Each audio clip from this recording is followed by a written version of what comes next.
Hello, humans. It's me. First of all, I want to say that fear is one of the killers of life. Because in the fear of loss, we miss out on so much gain. How many times have you been scared to do something that you wanted to do? What happened when you didn't do it? And then compare that with what happened if you did do it. How often did the bad thing happen that you were scared of? I'm sure there's no accurate statistical answer. There are too many instances that are too hard to record.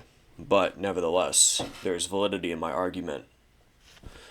Because I have lived it myself. I did the things I was scared to do.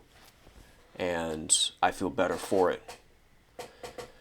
What are we supposed to do? If you can think to yourself that something is a good idea, then maybe it is a good idea, even if you are scared to do it. So, the greatest rewards in life, are for those who take risk. You must be able to go into uncertainty. Who are the most profitable investors? They're the ones who see the farthest. They see so far ahead, they see farther than the other people, and they can have an expectation of who will become rich, what will be rich, what will be profitable.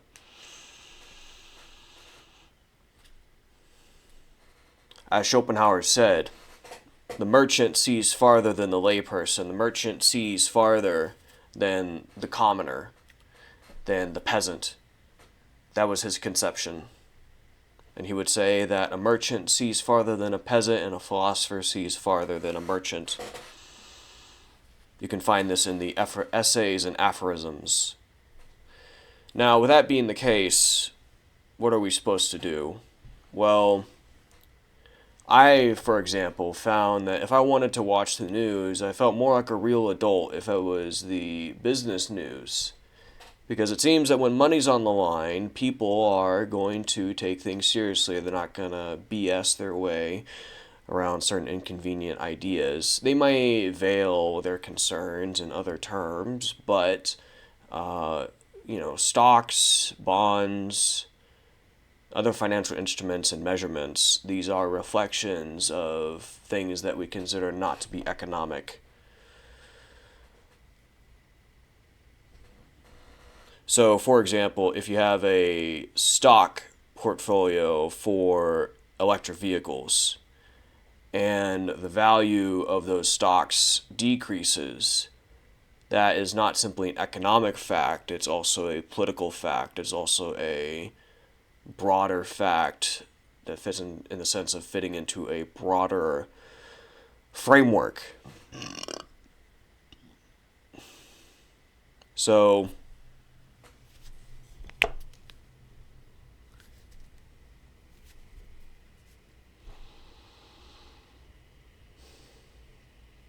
it's important to fit things into a broader framework. People, they seem to be thinking at a shallow level too much. And, if that's how they're going to be, what can you do for them? I put in so much time to try to reform certain people, and most of the time it probably wasn't worth it.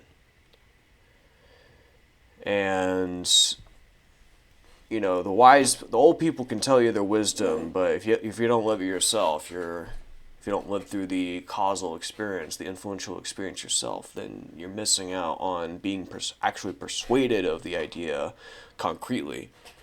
Someone older can tell you that something is really bad, and they might persuade you and they may not. And if they don't actually persuade you to not even desire the thing, then